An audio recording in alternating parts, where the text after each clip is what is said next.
Greetings, everyone, and welcome back to episode 6 of STOCAST. I know in the beginning of the last one I said episode 4, and it was actually episode 5, so whoopsie.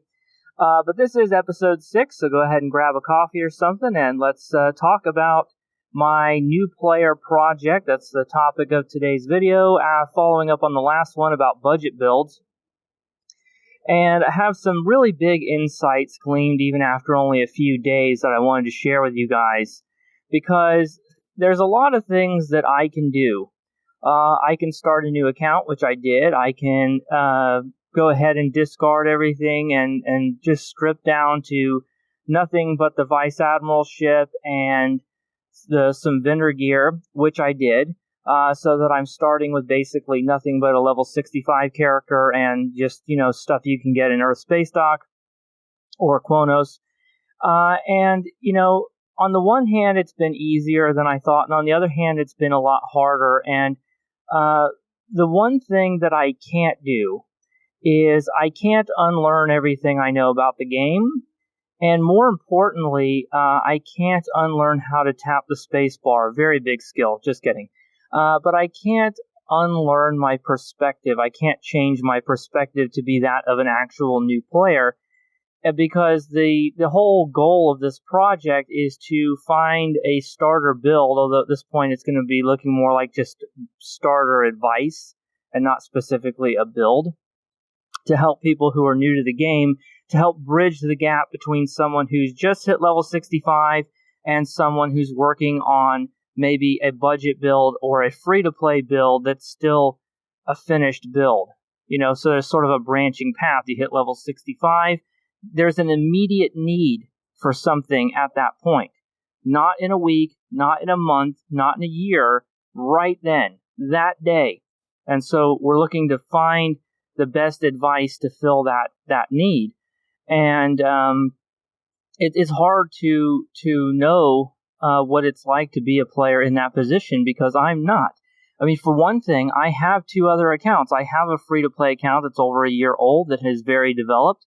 And I have a main account where I've spent money that is even more developed, and I can always go play on those. So even though this is a brand new account and it doesn't have everything and all that stuff, it's basically a little Marie Antoinette village, right? I mean, I can always abandon it whenever I want and just go play on one of my other accounts. A new player doesn't have that option.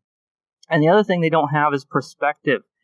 They don't really understand the game, not just in a sort of nuts and bolts technical way. They don't understand the game in sort of a wisdom is the wrong word, but just to use an analogy, I'm in my late 30s. Okay, if I want something and you ask me to wait a day for it, well, that's going to be pretty easy for me because a day doesn't feel like a long time to me, and even a week doesn't seem like a particularly long time. And if you ask me to wait a year, I'd probably be able to wait a year because I've done that before.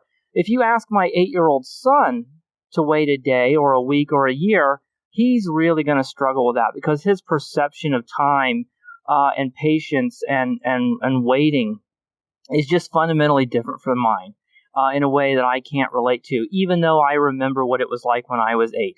So even though I can remember what it was like to be a new player in this game, I really can't see the game through those eyes anymore. It's only memories. And the reason why I bring all that up is because when I created my free-to-play account, and I was intentionally trying to do a DPS challenge. That was the whole goal, was to do a DPS challenge, and I knew that I wasn't going to have a build I was going to be happy with for at least 3 months, which is about how long it took. Because I knew I needed to finish my reputations to Tier 6 in order to get the fleet ship modules, in order to be able to get the ship that I wanted and all that stuff. So any kind of inconvenience, any kind of unpleasantness that happened in those early days was just written off because who cares, right? If I died a bunch of times trying to do a mission or whatever, or a TFO, who cares, right? Because that early stuff didn't matter to me. I was already looking ahead to the future, and I had the perspective from playing the game for years and years to know what you guys probably know, which is that this game, Star Trek Online, is nothing but time gates, wrapped together in duct tape made out of DPS parsers and Space Barbie. This is a very patience-oriented game. You have to have patience. Patience to do your reputations, patience to grind resources and having the daily dilithium limit, patience to upgrade your gear, patience to finish fleet projects, patience to do events, long grindy events, endless events.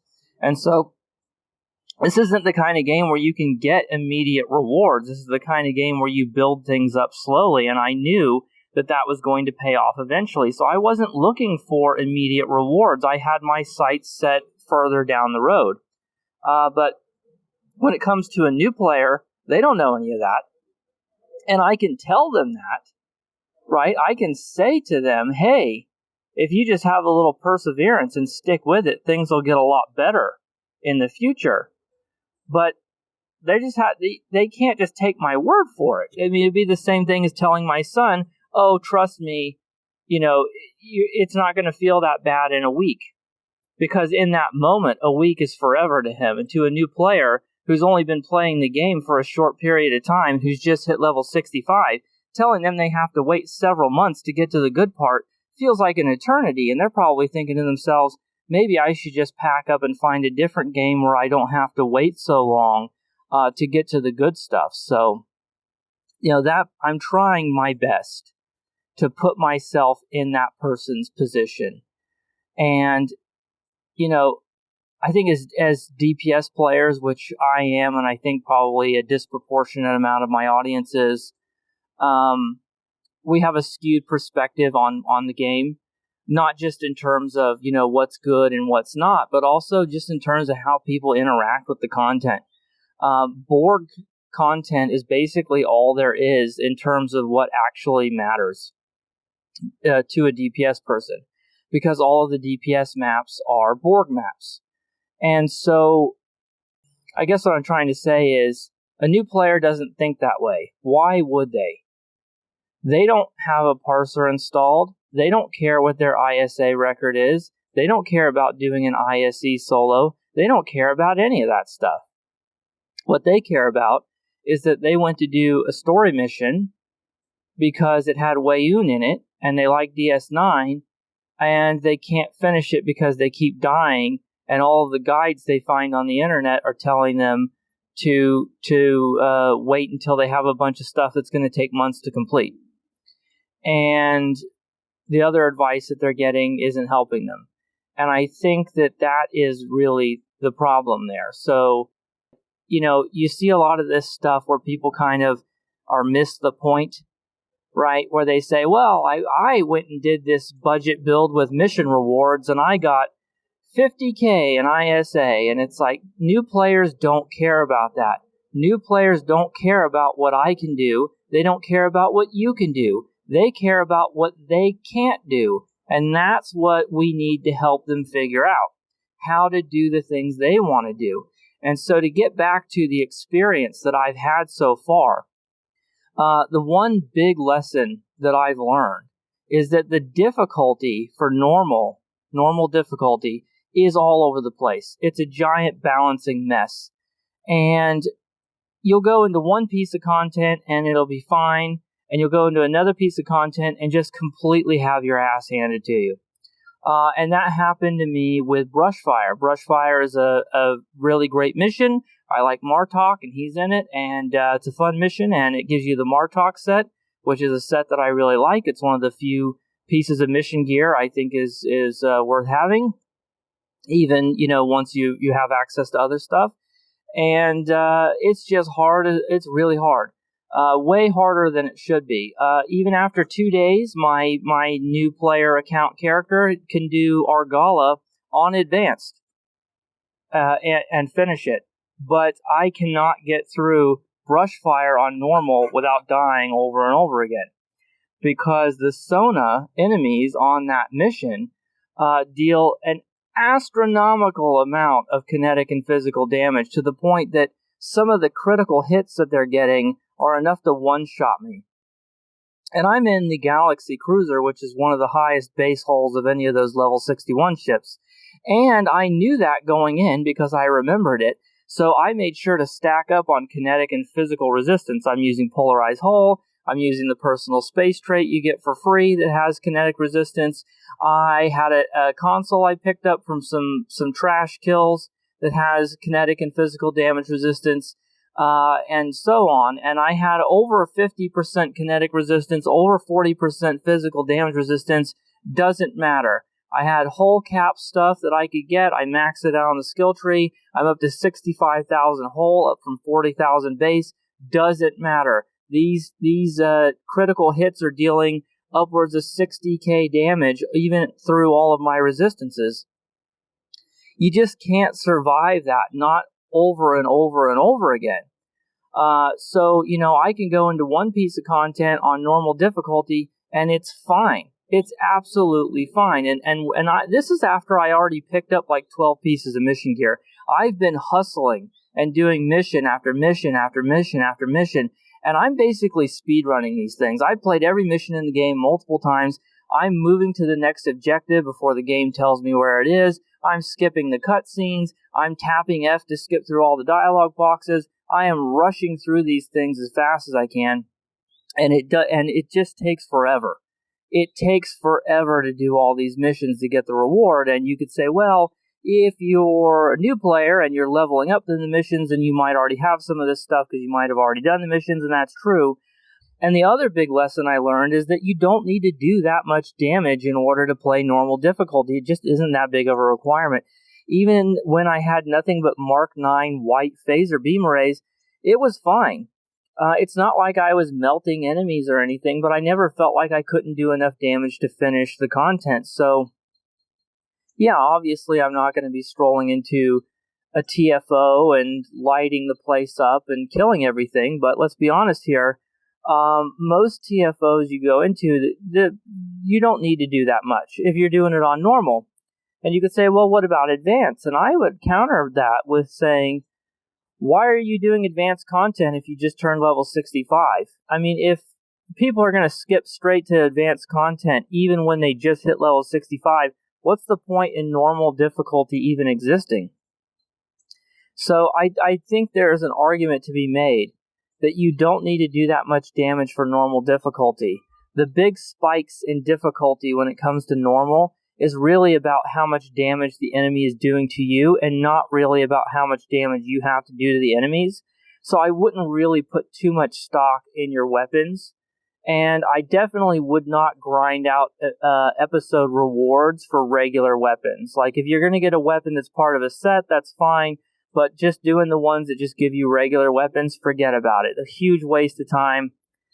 There's a mission, one of the newer ones, one of the Jeula ones, that gives you a Mark 12 Disruptor Beam Array. I decided to do it to see how easy it would be to grind. Took forever. Total waste of time. Absolutely regret it. It's not even that much better than the white ones from the vendor when you get right down to it. Because this game is all about multiplying your damage. And when you just hit level 65, you don't have any of that infrastructure in place.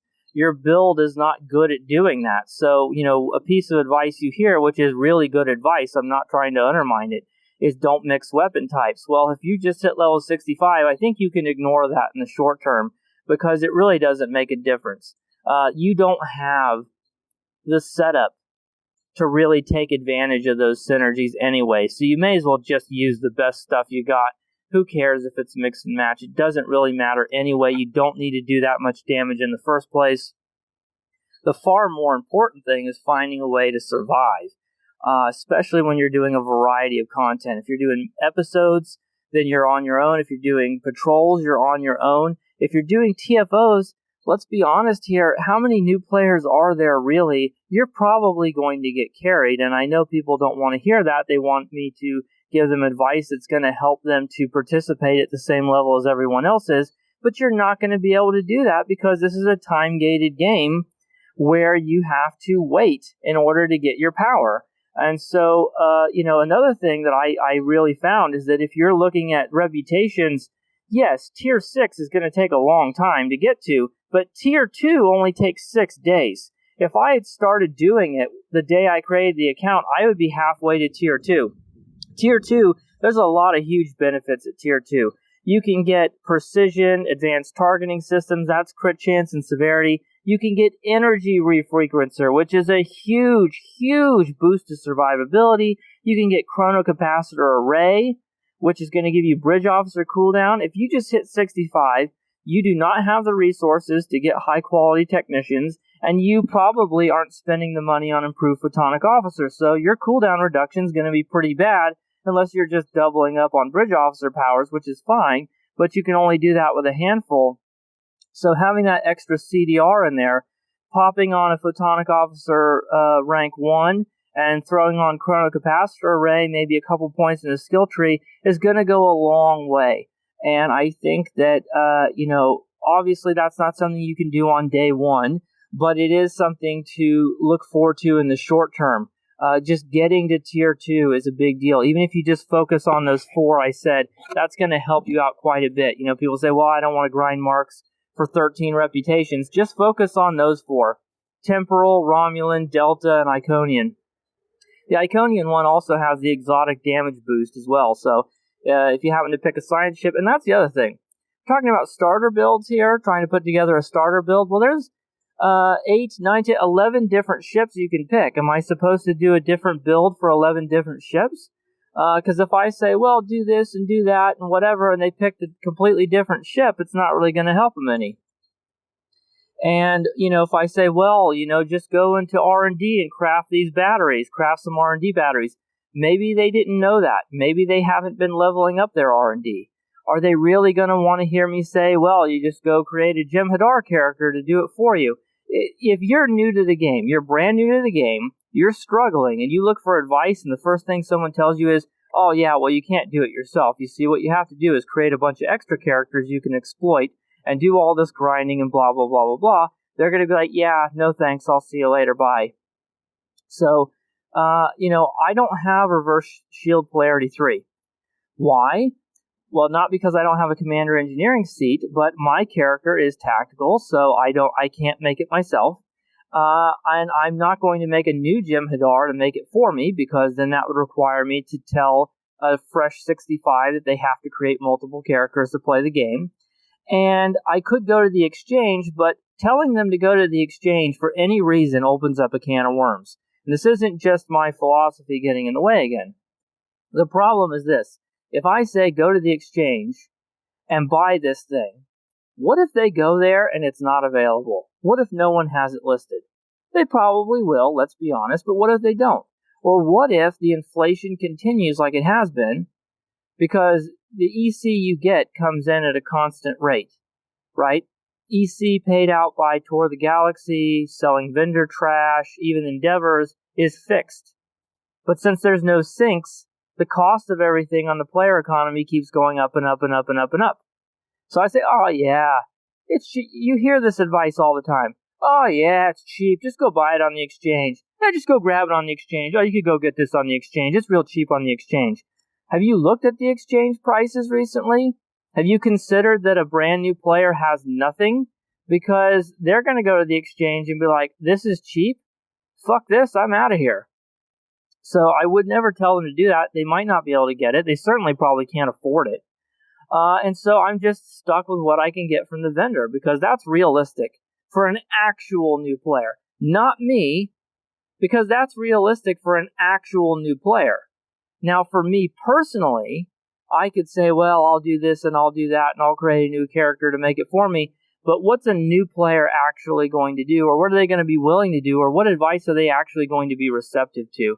I think those are all important things to consider. So I think what I'm going to do ultimately is, instead of creating a build video or a build for people to copy where I say, get this thing and put it in that slot, what I'm going to do is come up with a comprehensive list of tips, tricks, suggestions, and kind of a roadmap to say, here's what you can do day 1, here's what you can do in week 1, here's what you can do in month 1, and kind of give them a roadmap to be able to say, listen, I know it's tough right now. Here's the things you can do in the short term, and here's what you should be working on for the future, and give them a reasonable expectation for what they should be able to accomplish.